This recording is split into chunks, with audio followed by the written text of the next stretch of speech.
he kind of set a preamble for.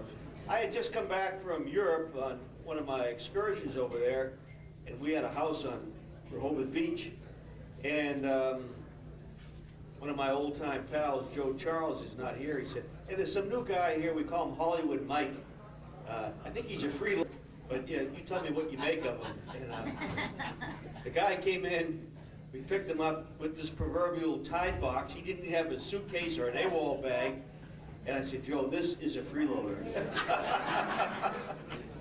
And he said, I'm just down here for the weekend. I know Pete McCarthy. I know a lot of important people in Washington. And, I'll just put my bag right down here. So watch him. He'll grab the first bed available and never leave for the weekend, you know. Sure than hell, there it was. I said, boy, this guy is nothing but trouble. He throws nickels around like manhole covers, you know, and we're going to have a lot of problems with him for the weekend. So I forgot about him. About Wednesday of the following week, I get a call. Hello, Jim? Yeah? This is Mike O'Hara. I said, who are you? I met you last weekend in Rehoboth. I said, oh, shit, here he comes again, you know. My Thunderbird is broken. Could you give me a ride down? I said, yeah, I guess so. I noticed you had that new Mercedes. You must have plenty of room. I said, yeah. Where are you staying? I have a lot of friends all over Rehoboth. Good. Where can I drop you off when we got there? I'll just put my Tide box under your bed. And I said, oh, geez. Here we go. So on the way back, Mike and I got to know each other, and I found out this Hollywood Mike, as we already called him, was turned out to be kind of a lonely guy from Arizona. He was a JG in the Navy. We called him Ensign Benson after some current TV program that was in vogue those days. And he said, I hear you go to Europe all the time. I said, yeah, I do. How do you do that? I said, well, I'm not going to tell you.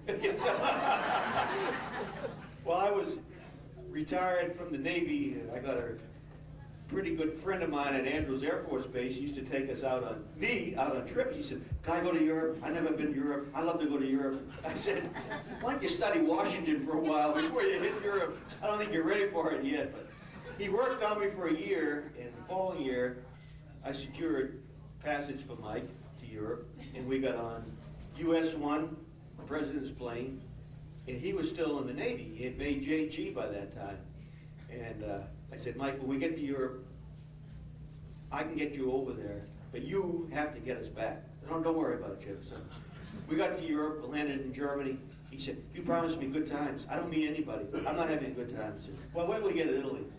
Jim, I don't like this place. I'm not having a good time. So I said, well, I'll save the best for the last. We'll go to Mallorca. It's loaded with Scandinavian blonde beauties. You're going to have a great time. Okay, I can't wait till we get there. This guy is bugging me through my whole sojourn through Europe. So we get to Mallorca. He said, 3 o'clock in the afternoon, we've traveled all night. He said, Mike, the way we do it over here, you take a little siesta, come 9, 10 o'clock, we go down to the plaza, we walk around the Ramblas, and we have mucho good time. So take a little rest. About 3:50, Jim, are you awake? I said, yeah, Mike. Can we go down to the plaza now? I said, no, Mike, it's too early. It's only 3 in the afternoon. Okay, go back to sleep. About 4 o'clock, Jim, are you awake? I'm beginning not to have a good time again. I said, Mike, why the hell don't you go down, walk around the square by yourself? I'll meet you about 11 o'clock at the plaza. So he left. About 11 o'clock, went down to this beautiful plaza, great fountain, and under the lip of the fountain, I said, where the hell is O'Hara? This is a drag on my life. This guy's been a plague to me through my whole trip in Europe. And I hear all these people buzz, look at the gringo. He's sick.